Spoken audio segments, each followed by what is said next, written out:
Okey, baik. Bab yang keempat, cikgu akan buat secara pantas sebabnya kita dah belajar hari tu. Kita dah belajar, cuma malam ni kita nak buat revision sahaja dan kemudian kita nak jawab soalan. So kita akan buat secara pantas. Kalau ada mana-mana bahagian yang masih kamu tak faham, boleh tulis dalam Zoom chat, okey, soalan-soalan kamu, nanti cikgu akan terus baca dan cikgu akan jawab soalan kamu. Okey, jadi itu penting supaya kamu tidak tertinggal mana-mana bahagian. Baik. So agama dan kepercayaan. Baik, apa perbezaan takrifan agama dan kepercayaan? Baik, agama ni sebenarnya adalah ditarifkan sebagai suatu sistem.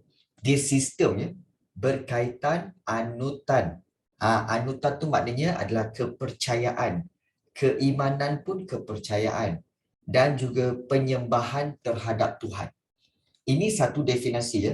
Agama ialah suatu sistem yang berkaitan anutan, keimanan dan penyembahan kepada Tuhan. Dan kalau kepercayaan pula merujuk kepada pegangan yang diyakini dapat menjadi panduan dalam kehidupan. So itu perbezaan agama dan kepercayaan. Okay. So agama satu sistem, kepercayaan ialah pegangan. Pegangan yang diyakini. So itu perbezaan dia. Dan kita tahu masyarakat kerajaan alam Melayu ada memiliki agama dan kepercayaan masing-masing. Sebagai contoh kita lihat kepercayaan alam Melayu ya, masyarakat kerajaan alam Melayu pada peringkat awalnya. Okey. Ya, sebelum itu kamu boleh nampak tak nota ni? Jelas tak nota ni? Jelas tak nota ni? Jelas nampak okey. Kalau kabur-kabur ke apa bagi tahu. Okey. Baik.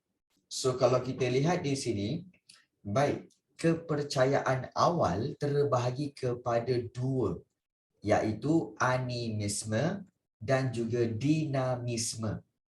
Animisme ialah kepercayaan bahawa setiap hidupan dan makhluk serta tumbuhan mempunyai roh atau semangat. Serta juga kepercayaan terhadap makhluk halus serta penyembahan kepada roh nenek moyang. Okey, yang telah meninggal dunia yang dipanggil sebagai hyang. Hyang ni dipanggil sebagai hyang. Jadi itu animisme. Manakala dinamisme ialah kepercayaan terhadap kekuatan. Okey, dia ada perkataan kekuatan yang dikenali sebagai mana ataupun juga semangat. Okey. So animisme percaya kepada roh, okey, semangat ataupun penyembahan roh nenek moyang. Kalau dinamisme percaya pada kekuatan ataupun semangat. Yang mana dia percaya bahawa setiap benda ataupun makhluk dianggap ada mana, maknanya ada kekuatan yang boleh mempengaruhi kehidupan seseorang. Contohnya upacara pemujaan semangat tanaman. Contohnya upacara memuja semangat padi supaya padi menghasilkan tanaman yang lebih banyak. Jadi itu adalah dinamisme. So itulah perbezaan antara animisme dan juga dinamisme. Ya. Dan kalau kita lihat di sini, dan selepas itu barulah wujudnya agama Hindu, Buddha dan Islam. Okey. Dan sebelum, ingat agama Hindu dan Buddha telah tersebar ke alam Melayu sebelum tahun Masihi. Maknanya sebelum 1 Masihi lagi dah ada agama Hindu dan agama Buddha yang mempengaruhi kerajaan-kerajaan alam Melayu ketujuh-tujuhnya. Dan agama Islam hanya tiba di alam Melayu pada abad ke-7 Masihi. Itu perbezaan. Maknanya yang sampai di alam Melayu ni mula-mula agama Hindu dan Buddha dulu. Kemudian baru agama Islam. Ya. Jadi kedatangan agama Hindu, Buddha dan Islam telah mempengaruhi kehidupan penduduk masyarakat Melayu pada waktu itu. Okey. Dan Bagaimana penyebaran ini berlaku? Ingat okey, daripada peta ini kita tahu bahawa okey, agama Hindu dan agama Buddha sebenarnya telah bermula daripada negara India. Ya. Agama Hindu telah bermula daripada India dan telah tersebar ke alam Melayu, manakala agama Buddha juga datang daripada India. Buddha cuma dia tersebar dulu ke China dan kemudian baru datang ke alam Melayu. Manakala kalau agama Islam memang datang daripada tanah Arab. Cuma dia banyak jalan, antaranya dia melalui India dan kemudian ke alam Melayu, dan ada juga yang telah pergi ke negara China dulu kemudian baru ke kerajaan alam Melayu. Jadi itu bagaimana dan dari mana penyebaran agama Hindu, Buddha dan juga Islam. Dan kita tahu bahawa inilah perkembangan agama di kerajaan-kerajaan seperti Funan, di mana kita tahu bahawa kerajaan Funan abad pertama lagi agama Hindu dan Buddha telah tersebar dalam kalangan masyarakat kerajaan Funan. So itu tentang Hindu dan Buddha yang sampai ke Funan dulu. Kemudian kalau Champa pula, sejak abad keempat lagi agama Hindu telah tersebar dalam kalangan masyarakat kerajaan Champa pada waktu itu, dan antara buktinya iaitu candi Hindu yang dibina di Lembah Mison dan juga dibina di Ponagar di Champa. Kemudian barulah penyebaran agama Buddha dengan penemuan Candi Dongduo kat sini. Dan kemudian penemuan batu bersurat pula. Batu bersurat pula dan batu nisan menunjukkan penyebaran agama Islam di Champa. Dan pada abad ke-14 Islam mula tersebar ke kerajaan Champa semasa pemerintahan Sultan Zainal Abidin. Kalau Angkor memang agama Hindu dan Buddha sahaja. Agama Hindu menjadi anutan agama utama. Dan Angkor Wat yang ini yang kita selalu pergi tengok tu ya. Angkor Wat merupakan candi Hindu yang termasyhur di Angkor. Dan semasa pemerintahan Jayavarman yang ke-7 ini, agama Buddha telah mengambil alih peranan agama Hindu sebagai agama utama kerajaan Angkor. Bermakna di sini, Funan, Hindu dan Buddha. Kerajaan Champa, Hindu, Buddha dan Islam. Kemudian kerajaan Angkor, Hindu dan Buddha. Kerajaan Sriwijaya, adalah pusat kegiatan agama Buddha. Jadi kerajaan Sriwijaya memang pusat kerajaan agama Buddha, dan Ising iaitu seorang pendeta Buddha dari China pernah datang mempelajari bahasa Sanskrit dan menterjemahkan kitab-kitab agama Buddha di Sriwijaya. Dan antara candi Buddha tinggalan kerajaan Sriwijaya adalah seperti Candi Muara Jambi, kemudian Candi Muara Bahal dan juga Candi Muara Takus. Maknanya kalau Candi Muara ni, Candi Muara itu di Sriwijaya lah tu. Dan untuk agama Buddha. Ya, dan untuk agama Buddha. Manakala kerajaan Majapahit, agama Hindu dan Buddha berkembang secara serentak. Ya, maknanya serentak dan saling mempengaruhi. Dan Hayam Wuruk telah menyatukan aliran agama Hindu dan Buddha dan digabungkannya menjadi Tripaksa. Tripaksa kat situ ya. Dan candi tinggalan kerajaan Majapahit yang masyhur ada seperti Candi Jabung, Candi Sukuh dan juga Candi Brahu. Dan kemudian agama Islam pun tersebar ke Majapahit. Iaitu buktinya seperti Wu Ping, pegawai kerajaan Ming yang beragama Islam, dilantik sebagai wakil tetap di Majapahit. Dan Gan Eng Chow, pegawai yang beragama Islam, pernah dilantik sebagai ketua kaum Cina yang beragama Islam di Tuban, iaitu kota pelabuhan Majapahit. Dan pada abad ke-16, kerajaan Demak pula muncul dan menjadi pusat pengajian agama Islam terbesar di Jawa setelah keruntuhan kerajaan Majapahit lah. So bermakna Majapahit, Hindu dan Buddha diserentak datang, kemudian baru agama Islam. Ya. Kerajaan Kedah Tua. Okey, agama Buddha dulu. Ini pelik sikit. Kerajaan Kedah Tua, agama Buddha dulu sampai. Kemudian baru agama Hindu kemudiannya. Dan pada abad ke-12 barulah Kedah Tua menerima pengaruh Islam. Pada abad ke-12 iaitu pemerintah Kedah yang ke-9 iaitu Maharaja Derbar Raja telah memeluk agama Islam. Dan ini dia kerajaan Gangga Nagara. Di mana Gangga Nagara memang menganut agama Buddha. Okey, dan ini dibuktikan dengan arca-arca, maknanya patung-patung Buddha di Lembah Kinta dan juga patung Buddha Avalokitesvara di Bidur, iaitu di Perak. Inilah dia, patung Buddha Avalokitesvara.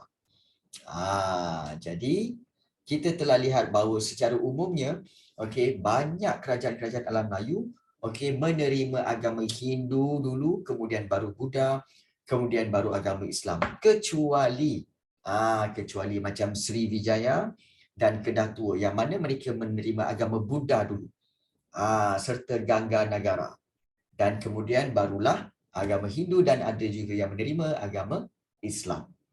So ini perkembangan agama Buddha di kerajaan alam Melayu. Baik, kemudian 4.2 bab ini bercerita tentang keunikan warisan masyarakat kerajaan alam Melayu. Keunikan kerajaan alam Melayu ini ada 5. Pertama, sistem pemerintahan beraja. Yang kedua, kebijaksanaan pemerintah. Yang ketiga, perkembangan kegiatan ekonomi. Yang keempat, perkembangan sosio-budaya.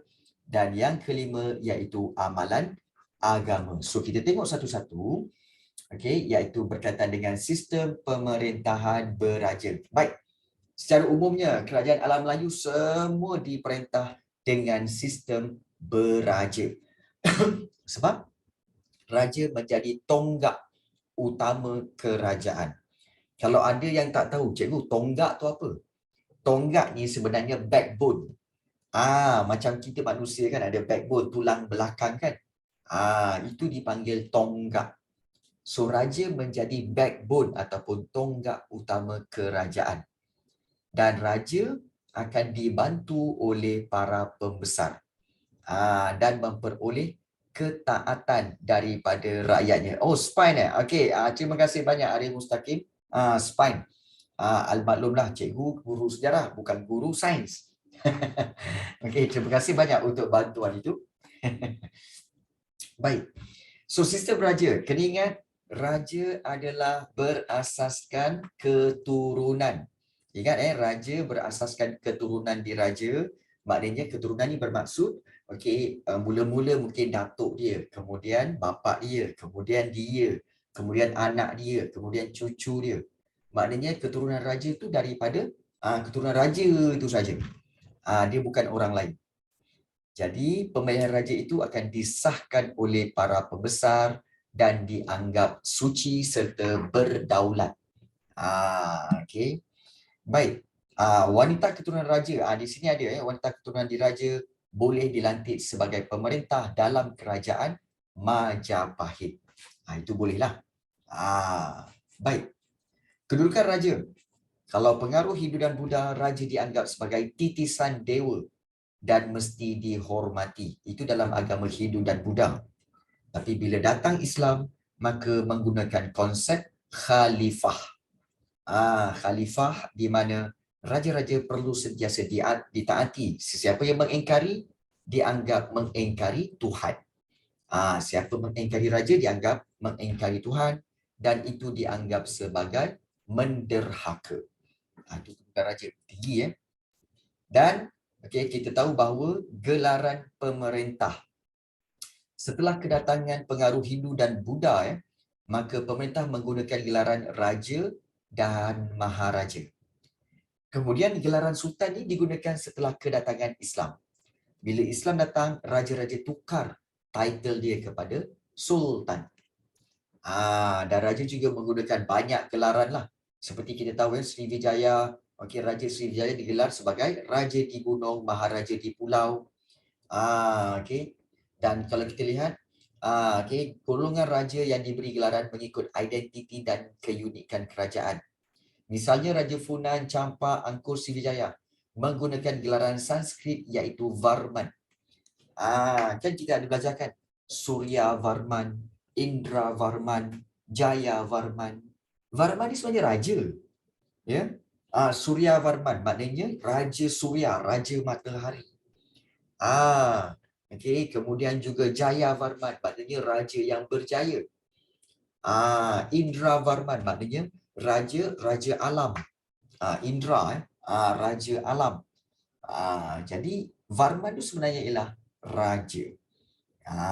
Jadi jangan kamu confuse kenapa ni banyak panggil Surya Varman, Indra Varman, Raja, Jaya Varman. Varman tu raja sebenarnya. Itu gelaran pemerintah. Manakala sebab keunikan warisan yang kedua, kebijaksanaan pemerintah, di mana kebanyakan raja-raja kerajaan alam Melayu ni pandai memilih dan membangunkan pusat pemerintahan. Sebab raja-raja dia akan pilih lokasi yang strategik, iaitu di pesisiran pantai, lembah sungai sebagai pusat pemerintahan. Jadi kebijaksanaan pemerintah ini menggunakan alam sekitar untuk mengembangkan kegiatan pertanian, seperti di Angkor dan Majapahit. Kemudian sungai juga menjadi laluan pengangkutan utama, memilih tempat yang menjadi laluan perdagangan antarabangsa seperti Pelabuhan Okyo di Funan dan juga Pelabuhan Palembang di Sriwijaya. Kemudian mengambil kira petunjuk arah yang memudahkan pedagang singgah di pelabuhan itu seperti di Kedah Tua iaitu Gunung Jerai. Gunung Jerai itu menjadi landmark kepada kerajaan Kedah Tua. Itulah dia Gunung Jerai. Bermakna kita telah sampai di Kedah Tua. Maknanya pemerintah tu pandai pilih lokasi yang strategik. Dan bijak menggunakan alam sekitar. Untuk kembangkan kegiatan pertanian, untuk memilih tempat menjadi laluan antarabangsa dan mengambil kira petunjuk arah. Baik. Dan seterusnya kalau kita lihat kebijaksanaan pemerintah yang kedua iaitu menjalinkan hubungan diplomatik.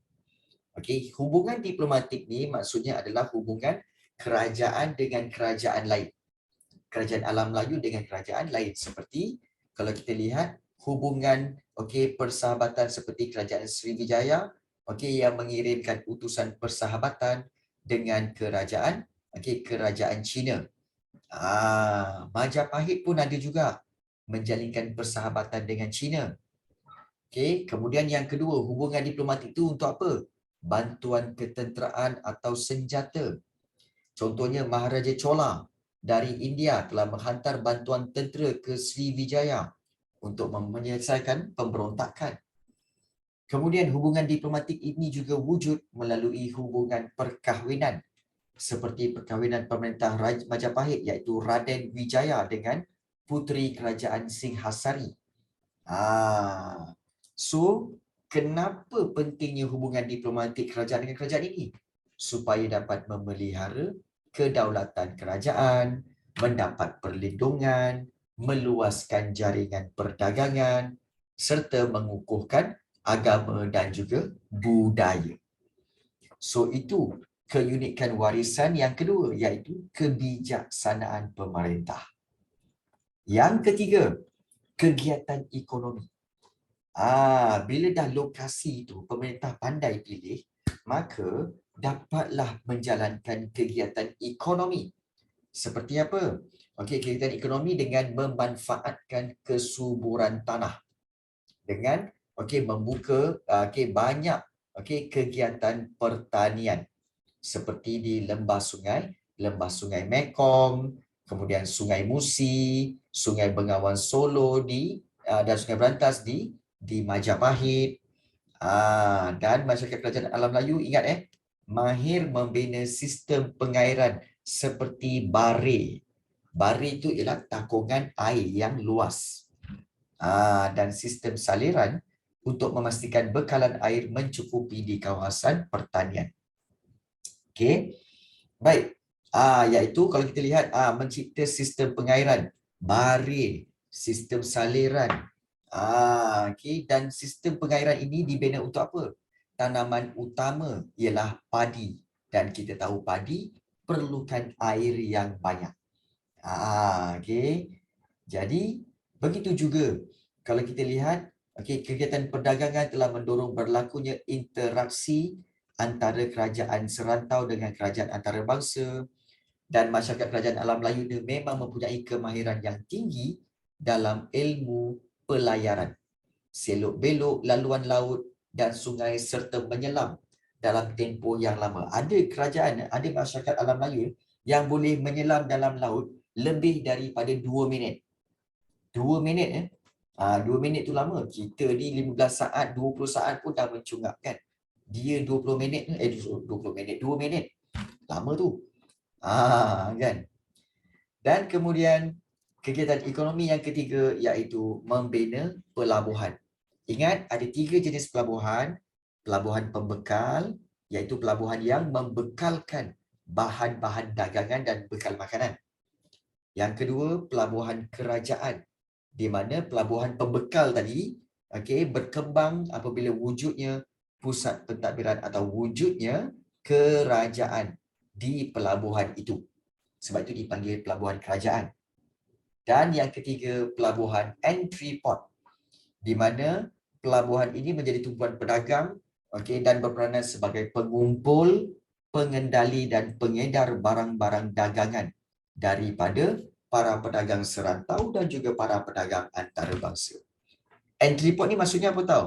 Iaitu pelabuhan yang ada menjalankan import dan juga ekspor.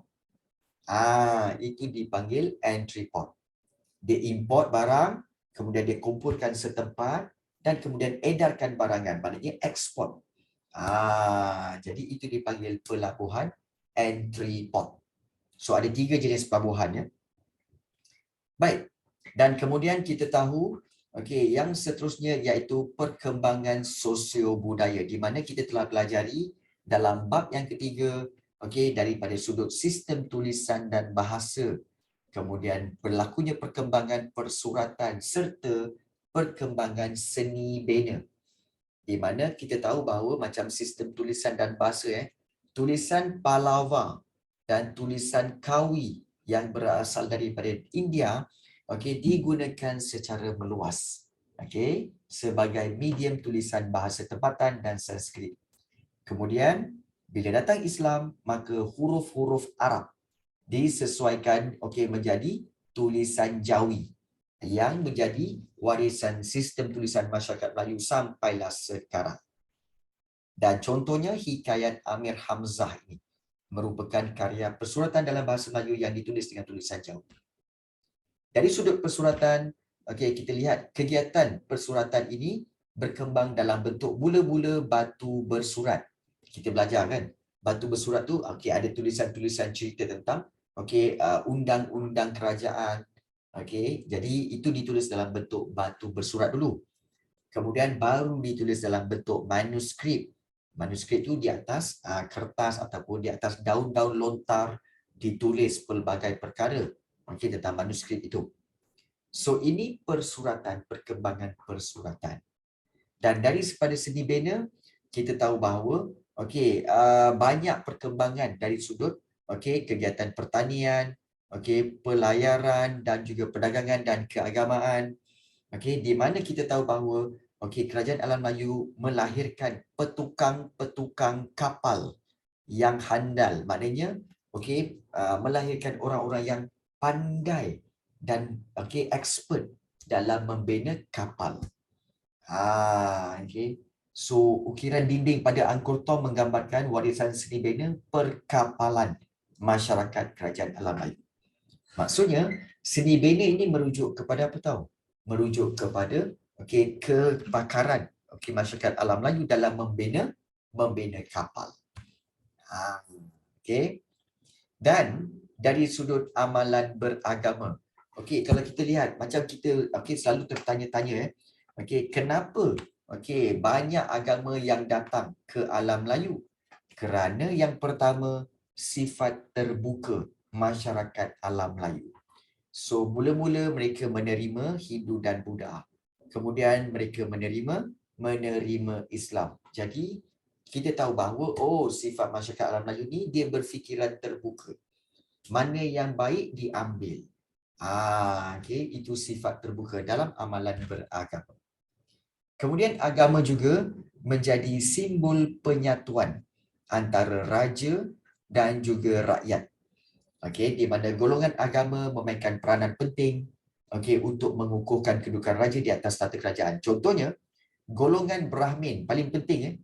Golongan Brahmin ada peranan yang besar semasa pertabalan raja.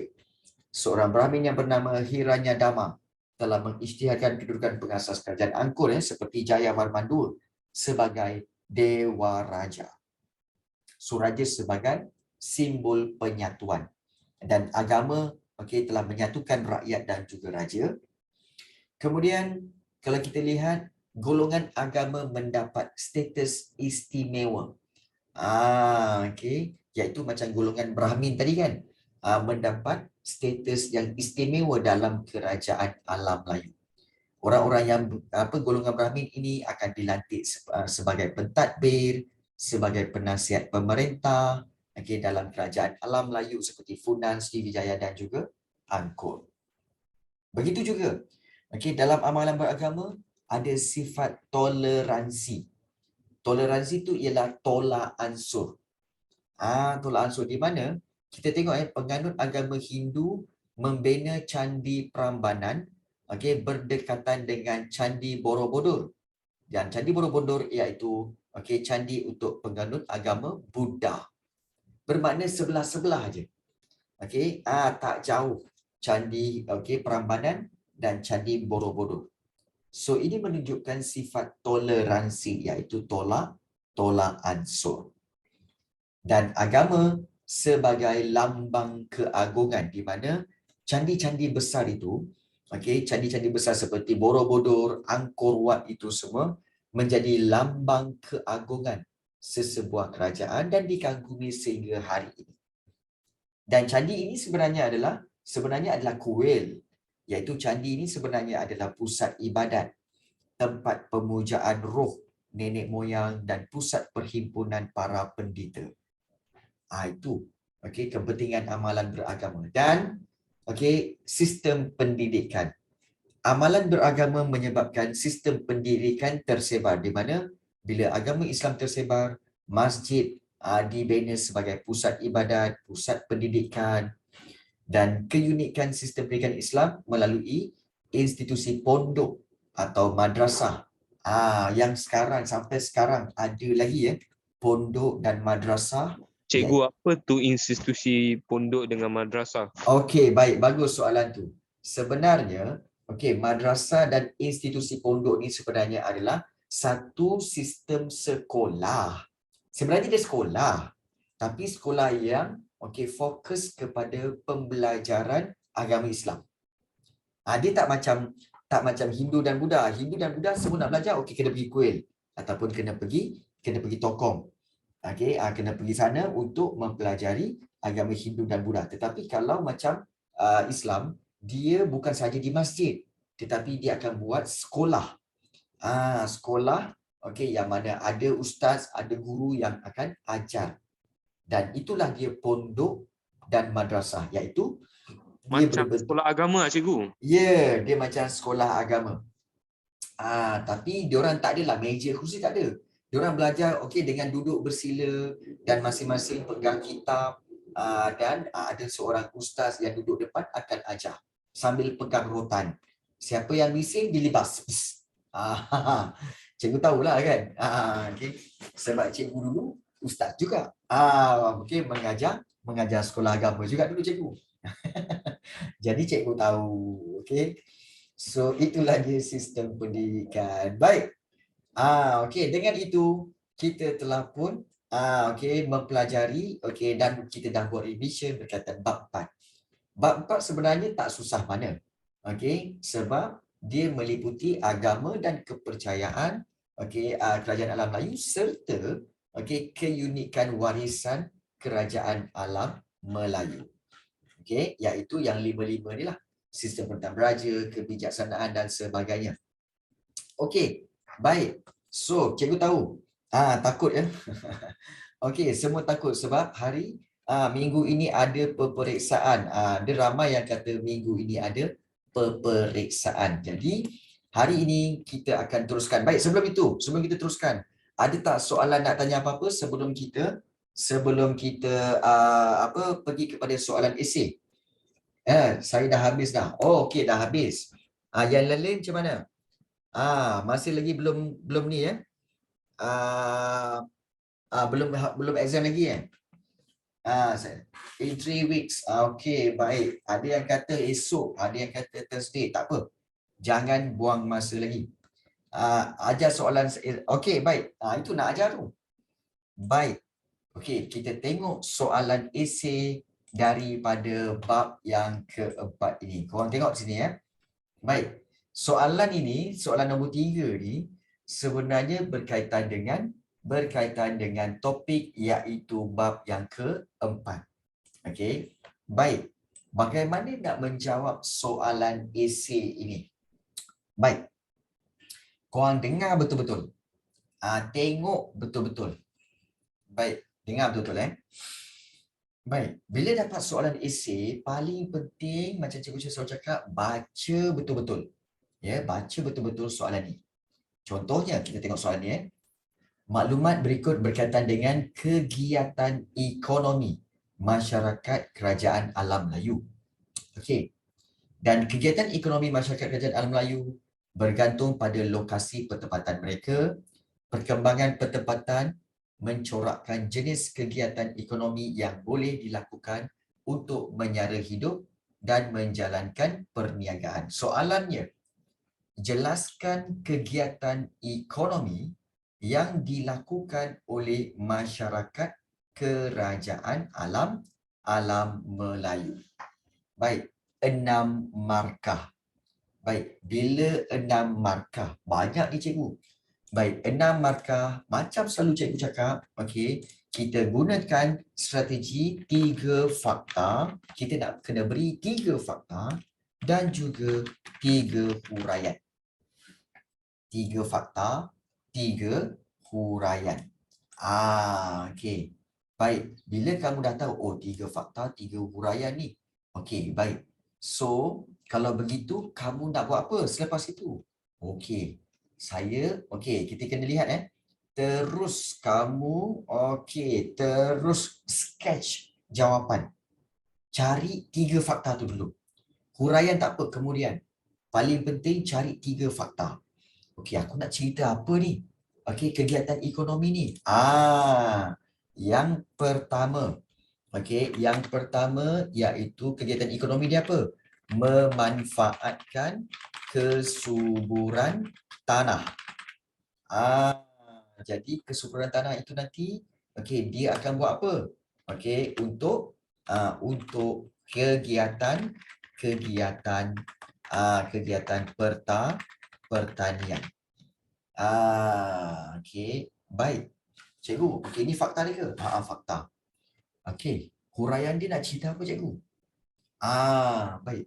Terus kamu fikir kesuburan tanah, kegiatan pertanian. Terus kamu berikan huraian. Iaitu huraian nak cerita apa cikgu? Kita kena bagi tahu. Banyak sebenarnya benda huraian. Contohnya, kamu boleh cerita tanaman utama. Tanaman utamanya apa? Iaitu padi. Padi sawah. Kerana apa? Kerana kita tahu padi sawah ini akan menghasilkan beras, yang mana beras ialah makanan ruji masyarakat kerajaan alam Melayu. Boleh je ambil ni. Ataupun kalau kamu nak buat ini huraian Kalau katakan kamu tak tahu nak buat huraian, saya tak tahu yang ini cikgu. Manfaatkan kesuburan tanah. terus kamu fikir pasal, mungkin kamu boleh berikan contoh. Contoh. Okey, contohnya apa? Contohnya kerajaan, kamu boleh ambil mana-mana kerajaan seperti kerajaan Angkor, okey, dan juga kerajaan Funan. Okey, iaitu apa yang diorang buat? Okey, mereka mengusahakan okey, penanaman padi. Okey, padi. Okey, di kawasan yang subur. Kawasan yang subur. Macam tu. Bertanam di lembah sungai. Bukan bertanam, bercucuk tanam di lembah sungai, ya. Okey, boleh. Iaitu mengusahakan penanaman padi di kawasan sekitar, boleh. Sekitar okey, lembah Sungai Mekong pun boleh juga. Ini contoh. Nampak tak? Boleh pilih mana-mana. Boleh pilih mana-mana. Itu fakta. Okey, fakta. Okey. Dah. Okey, terus pergi kepada ini point je. Ini point yang mana okey, kamu sketch dulu. Baik. Kemudian fakta yang kedua. Ini fakta. Mencipta sistem pengairan. Ya. Okey, fakta yang kedua iaitu mereka telah okey mencipta sistem pengairan. Okey, mencipta sistem pengairan. Di mana kita tahu okey, kat sini okey, kamu terus berikan huraian. Huraian ni sebenarnya boleh juga jadi contoh. Seperti apa? Seperti kamu tahu bahawa contohnya kerajaan Angkor. Angkor telah membina okey, Bari. So kamu explain lagi, Bari itu apa? Takungan air. Untuk apa? Untuk mengairi kawasan okey, sawah padi. Begitu. Itu cara dia. Mencipta sistem pengairan. Dan fakta yang ketiga.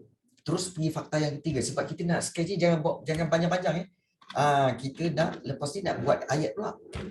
So, macam mana fakta yang ketiga? Fakta yang ketiga iaitu membina pelabuhan.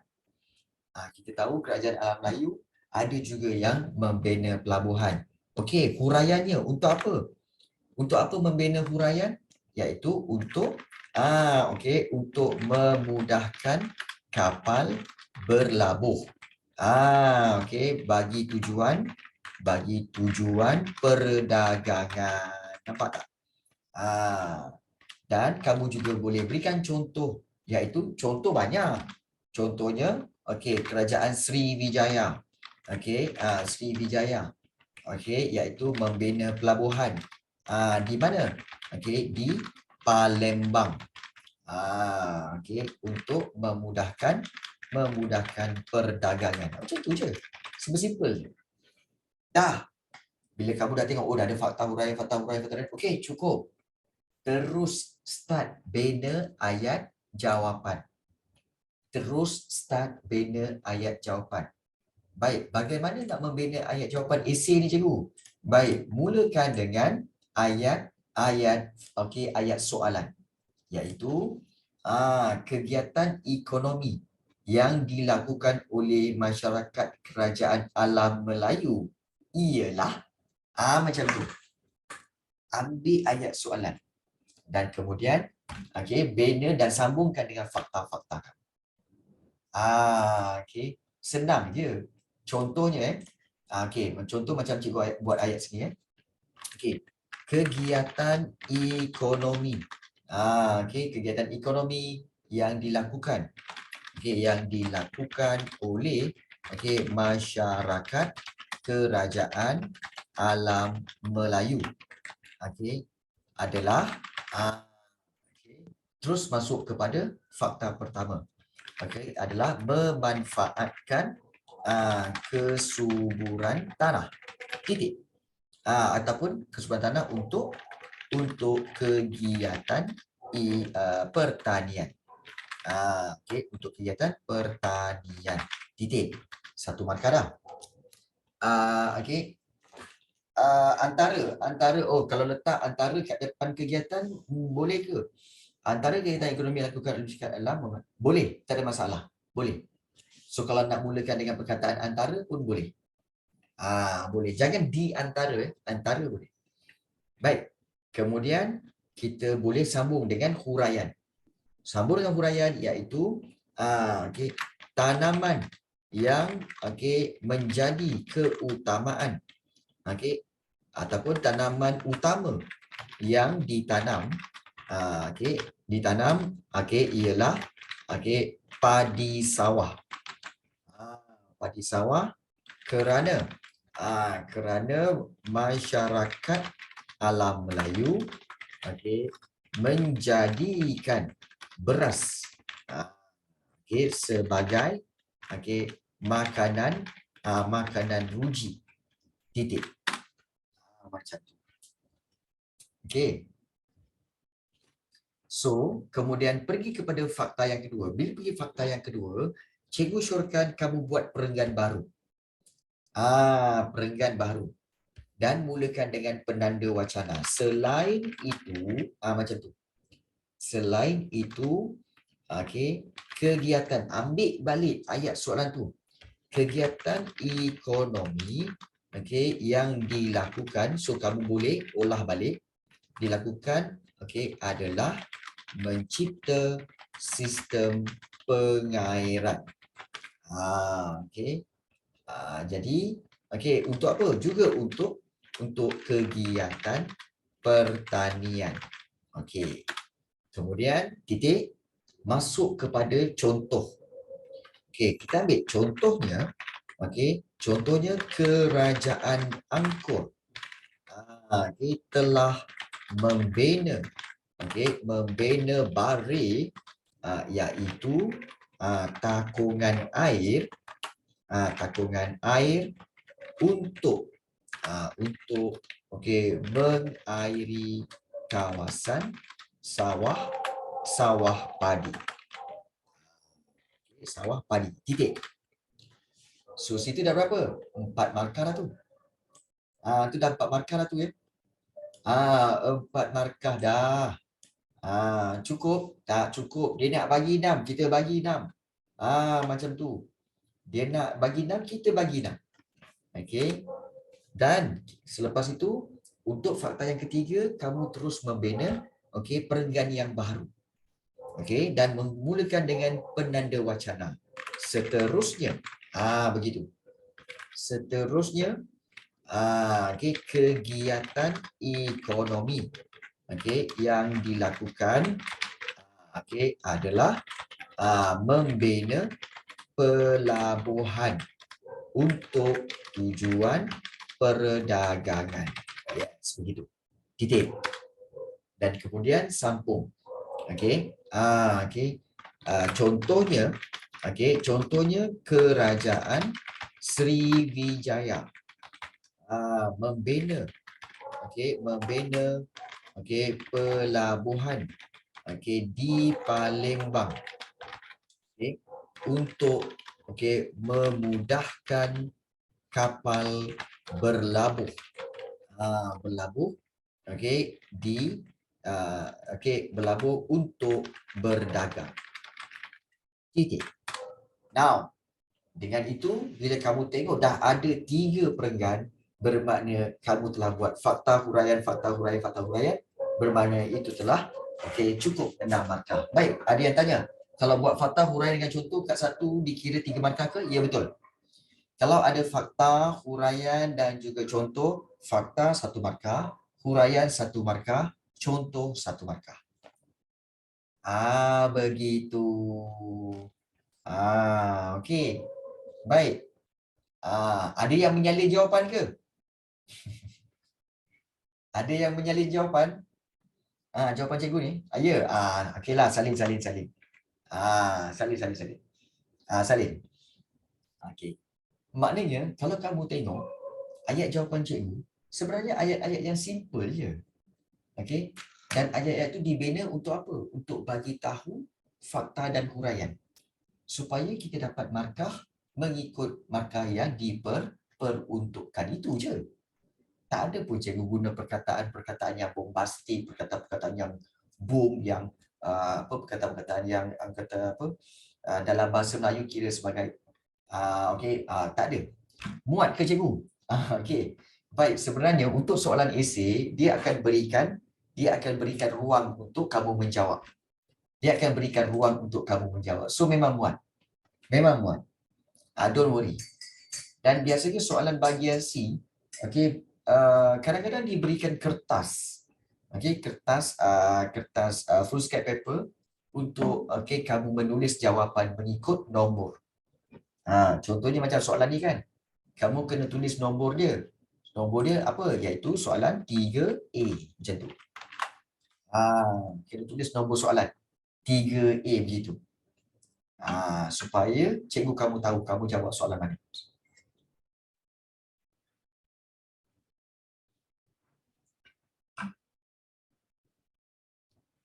Okey. Dapat? Dapat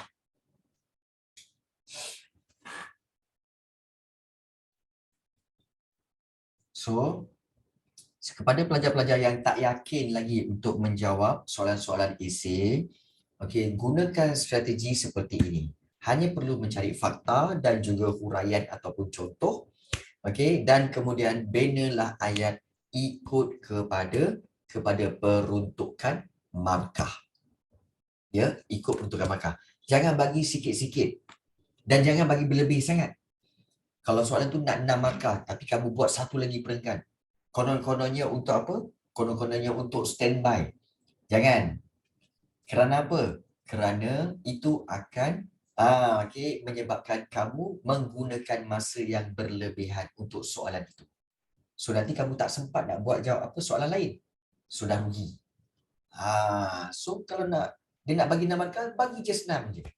So tak perlu nak tambahkan lagi 2 fakta nanti takut nanti ini standby cikgu supaya tak mana tahu jawapan yang atas tu salah, yang ini boleh cover. No. Idea tu memang betul. Tetapi ingat, exam ni adalah menjawab soalan dalam masa yang diberi. Masa tu berjalan pantas. Jadi kamu kena buat secepat yang mungkin. Secepat yang mungkin. Okey, kalau dah siap boleh tulis dah sebab kita akan pergi kepada soalan B. Okey, dah Okey. Okey, so Pravin kata dah. Yang lain macam mana? Kalau yang dah tulis dah nanti kita akan bincangkan lagi tentang soalan-soalan yang B pula. Okey, baik, bagus Zahra. Okey. Okey.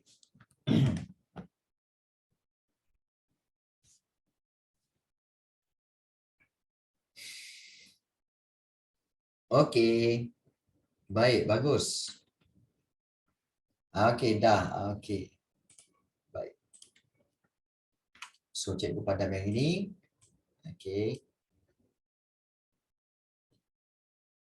Sebab kita nak pergi kepada soalan yang kedua, iaitu soalan B.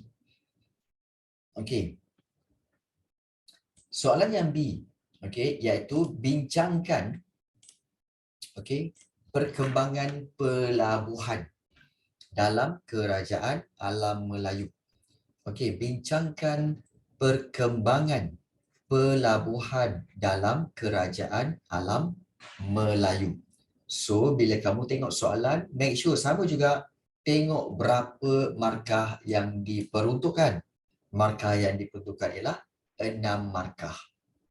Bila 6 markah, strateginya tetap sama. Iaitu, kita akan menggunakan strategi 3 fakta dan juga 3 huraian. Baik. So, perkembangan pelabuhan dalam kerajaan alam Melayu, kita tahu bahawa kalau 3 fakta mudah. Yang ini soalan ni mudah. Iaitu kita baru je bincangkan. Iaitu perkembangan itu bermula dengan pelabuhan pembekal. Ya. Kemudian dia berkembang menjadi pelabuhan kerajaan. Dan kemudian dia menjadi pelabuhan entry port. Entry port. So dia ada 3 jenis pelabuhan, iaitu pelabuhan entry port kat situ. So kalau kita lihat, okey, perkembangan pelabuhan ini, pelabuhan pembekal, pelabuhan kerajaan dan juga pelabuhan entry port. So macam mana nak cerita ni cikgu? Mudah saja. Okey, pelabuhan pembekal sebenarnya apa tahu? Ini jadi satu fakta. Ini fakta. Fakta yang pertama, okey, pelabuhan pembekal. Okey, fakta yang kedua iaitu pelabuhan kerajaan dan fakta yang ketiga iaitu pelabuhan entry port. Begitu. Okey. So, kita dah ada 3 fakta. So, apa yang kita nak explain selepas ni? Kita nak explain pelabuhan pembekal tu apa? Explain definisi dia. Pelabuhan pembekal ialah apa? Pelabuhan yang bekalkan apa? Okey, bahan mentah dan juga barang dagangan. Okey, untuk para pedagang. Okey, untuk para pedagang. Macam tu. So kita sketch je. Okey, habis pelabuhan pembekal. Yang bekalkan bahan mentah, barang dagangan untuk para pedagang. Baik.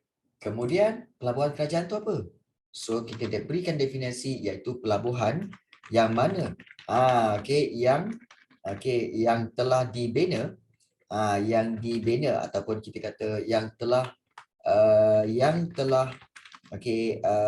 wujud kerajaan. Kerajaan yang memerintah.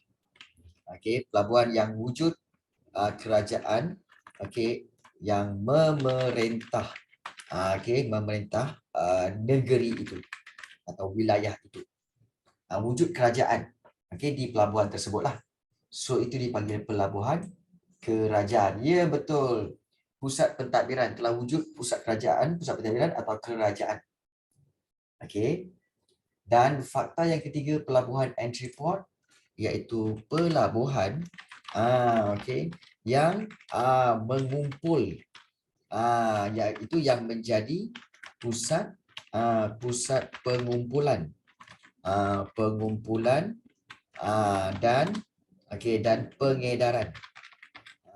pengedaran barang dari seluruh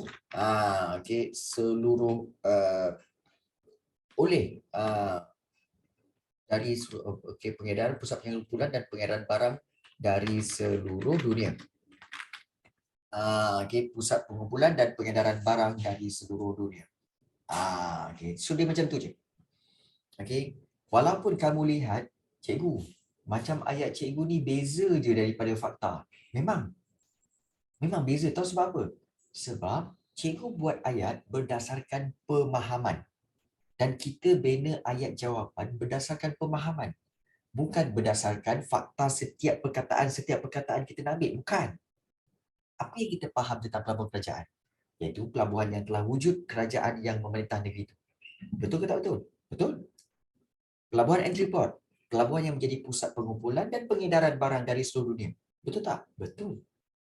Cuma ayatnya tak sama macam nota kita ataupun macam dalam buku teks. But still merujuk kepada fakta yang sama. Itu je yang penting.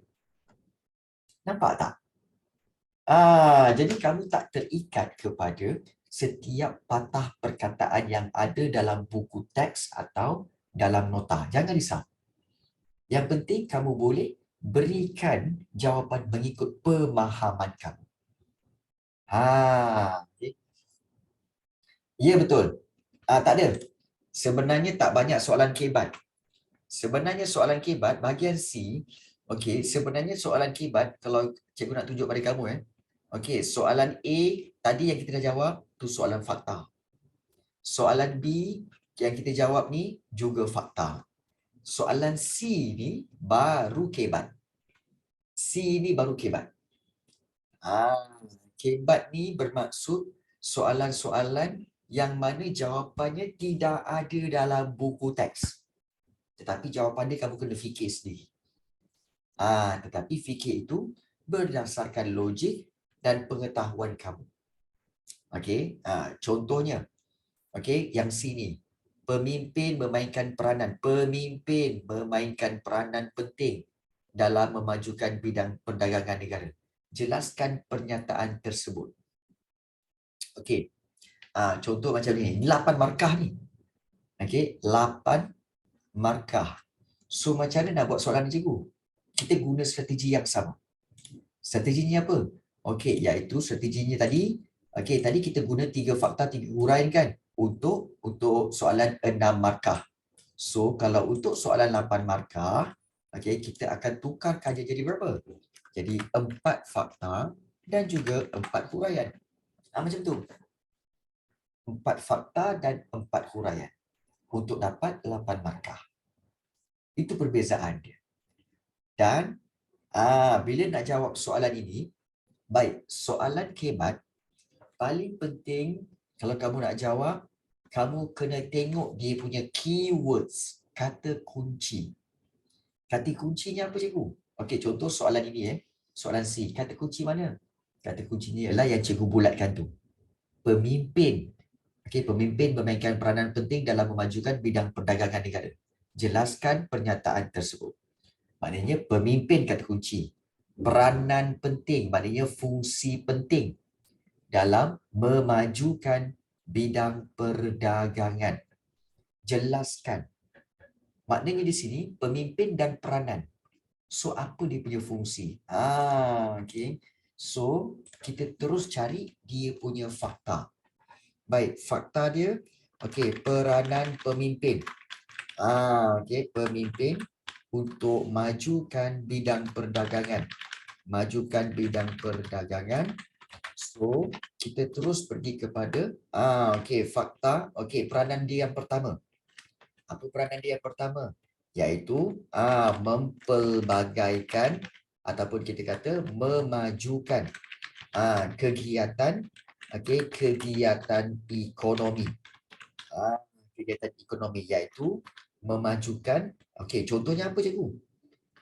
Okey, contohnya memajukan kegiatan ekonomi iaitu memajukan okey, pertanian. Pertanian, okey, dan perdagangan. Okey, memajukan kegiatan ekonomi iaitu no. Okey, jangan ambil ni. Ini cikgu dah tersilap sedikit. Nampak tak? Kalau cikgu buat memajukan pertanian, dapat tak poin? Tak dapat. Sebab apa? Sebab soalan tanya majukan bidang perdagangan. Jadi, okey, bukannya memajukan kegiatan ekonomi, majukan pertanian. Itu dah salah. Nampak tak? Jadi, even cikgu sendiri pun kadang-kadang terselip sikit. Terpesong sedikit. So, cikgu betulkan. Baik, sebenarnya kalau majukan bidang perdagangan, apa yang pemimpin perlu buat? Iaitu kena okey, membina. Mula-mula kita kata apa?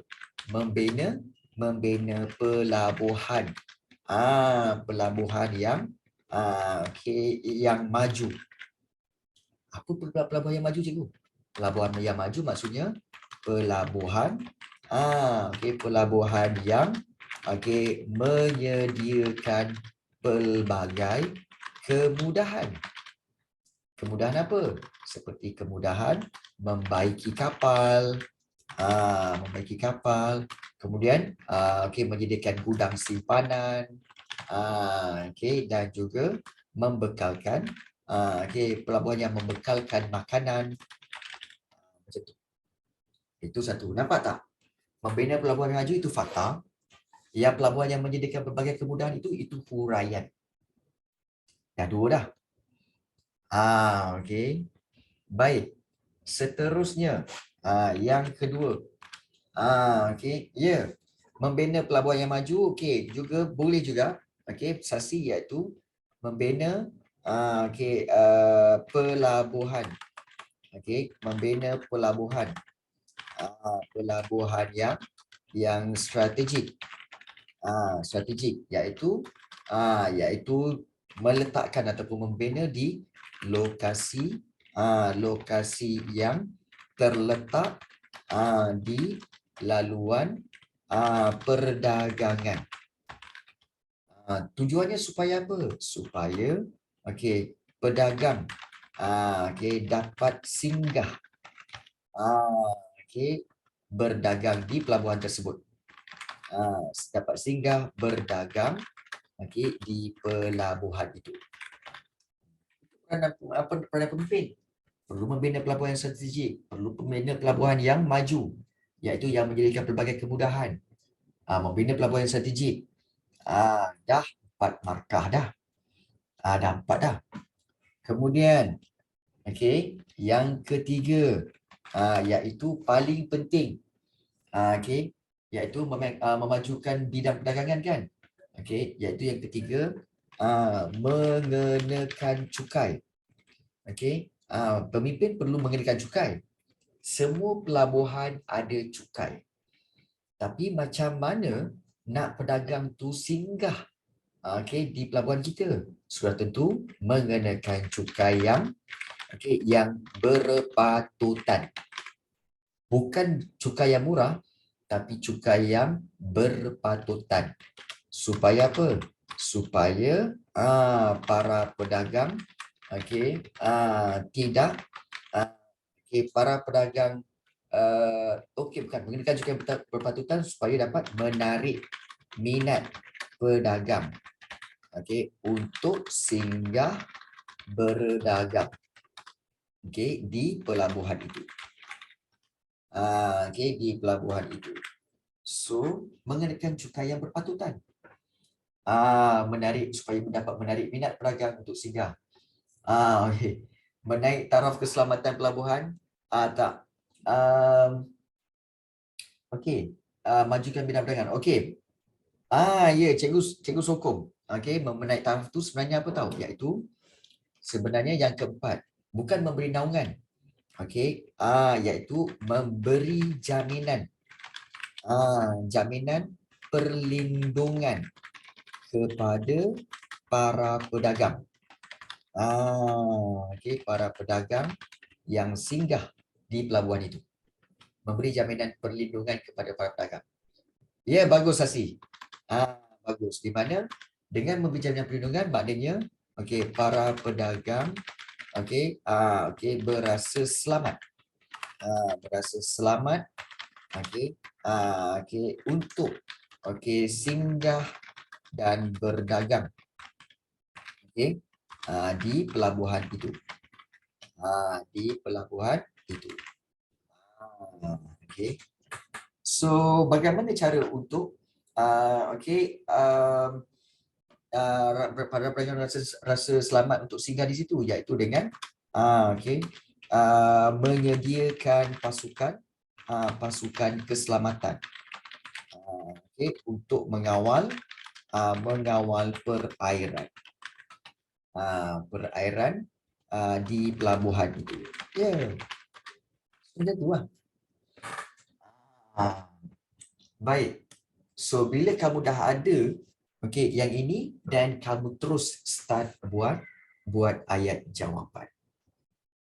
So, inilah dia cara bagaimana untuk ingat macam cikgu cakap tadi, bila perdagangan, ingat bila perdagangan kaitkan dengan pelabuhan. Perasan tak? Semuanya berkaitan dengan pelabuhan, cukai yang berpatutan. Cukai pun akan cukai dikenakan apabila kapal itu berdagang di pelabuhan tu. Dan memberi jaminan perlindungan apabila para pedagang tu singgah di pelabuhan itu. Maknanya keempat-empat poin itu berkaitan dengan pelabuhan itu. Jadi ini bagaimana peranan pemimpin memajukan bidang perdagangan. So ini kemudian kamu pun membina ayat jawapan. Binalah ayat jawapan daripada ini. Bermakna berapa yang kamu kena buat perenggan ni? 4 perenggan. Ya, 4 perenggan. Dan kenapa 4 perenggan? Kerana kita nak dapatkan 4 fakta serta kita nak berikan 4 huraian. Jadi itulah kaedahnya. Itu kaedah dia. Okey, korang salin ke?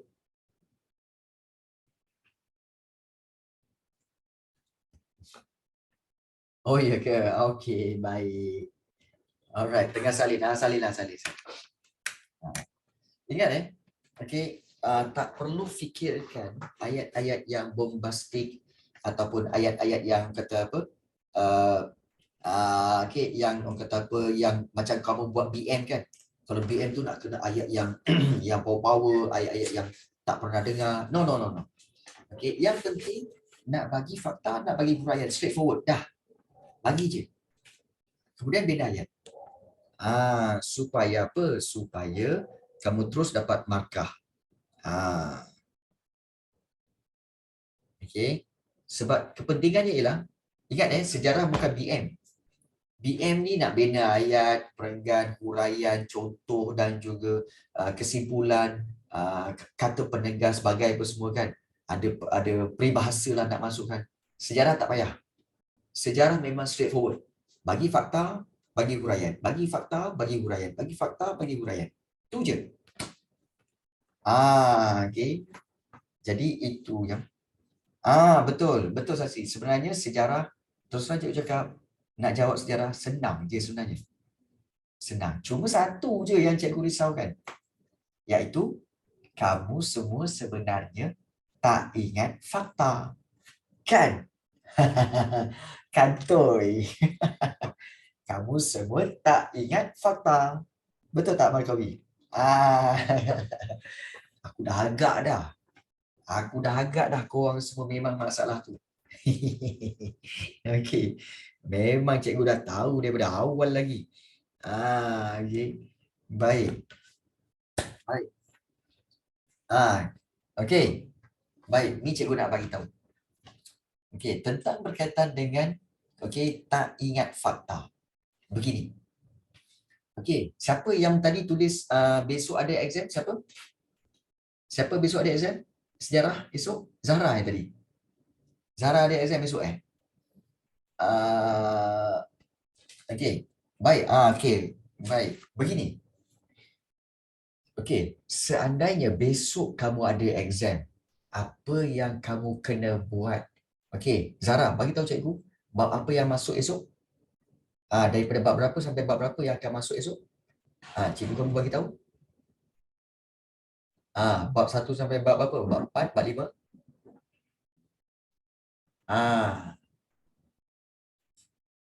Okey.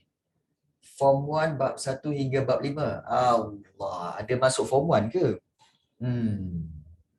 Okey. Ada masuk form 1 rupanya. Okey, tak tahu. Okey. Kalau tidak kita boleh buat initial form 1 je. Okey. Baik. Okey, tak apa. Zahra Sofia, jangan risau. Okey. Form 1 punya bab 1 hingga bab 5. Okey, bab 1 mengenali sejarah, bab 2 zaman air batu, bab 3 zaman prasejarah, bab 4 iaitu mengenali tamadun dan bab 5 iaitu tamadun awal dunia. Okey. So, kamu kena dan form 2 bab 1 kerajaan alam Melayu, bab 2 dan bab 3 bab 4 kerajaan Melayu. Okey. Apa yang kamu kena buat pada malam ini dan besok pagi? Baik, sebelum peperiksaan. Baik, kamu dah tahu teknik ni dah tahu teknik nak menjawab apa semua, dah tahu teknik tembak apa semua. So, apa yang kamu kena buat sebenarnya adalah sila semak, bukan baca sila semak kamu punya nota-nota ringkas yang cikgu bagi. Semak je. Even form 1 punya bab, cikgu ada bagi dulu form 1 punya bab bab 1, bab 2, bab 3, bab 4, bab 5. Dululah tahun lepas. So kalau kamu ada simpanan tu, kamu semak. Bukan baca satu-satu, tak. Semak. Okey, sekali imbas, baca sekali imbas untuk refresh balik. Sekali imbas. Malam ni, contohnya malam ni kamu nak buat iaitu form 1. Malam ni kamu buat form 1. Besok pagi, kat sekolah ada masa lagi baca, baca yang form 2. Bukan baca detail, tapi semak sekadar imbas. Bab 1 yang ini, bab 2 yang ini, bab 3 bab ini, yang 4 bab ni. Semak. Untuk refresh. Sebab apa? Sebab semua ni dah ada dalam kepala kamu. Cuma kamu nak bagi confirm ingat. So, itu juga kepada mana-mana pelajar yang ada exam dalam minggu ni. Contohnya macam Suvita kata hari Khamis ni hari Khamis ni. So, itu yang kamu kena buat. Semak, nota-nota ringkas, semak sekali imbas, dan kemudian tengok soalan-soalan yang kita dah bincangkan dan kemudian kamu dah bersedia untuk peperiksaan. Itu cara dia. Boleh? Okey. Boleh. Boleh tak ni? InsyaAllah cikgu. Okey, baik. Okey, baik, bagus. Okey, Suvita Devi, macam mana boleh? Boleh okey. So, kalau begitu, okey, cikgu ucapkan good luck kepada mana-mana pelajar yang akan ada exam dalam minggu ini. Okey, insya-Allah, okey, kita akan jumpa lagi pada hari Sabtu ini untuk kita ulang kaji bab 5 lagi. Okey, dan all the best. Cikgu percaya kamu semua boleh skor untuk sejarah. Cuma kamu kena percaya pula diri kamu yang kamu boleh skor sejarah. You must believe yang kamu boleh skor sejarah. You must believe. Kalau tak percaya, tak dapat. You must believe first. Must believe. Percaya dulu. Boleh,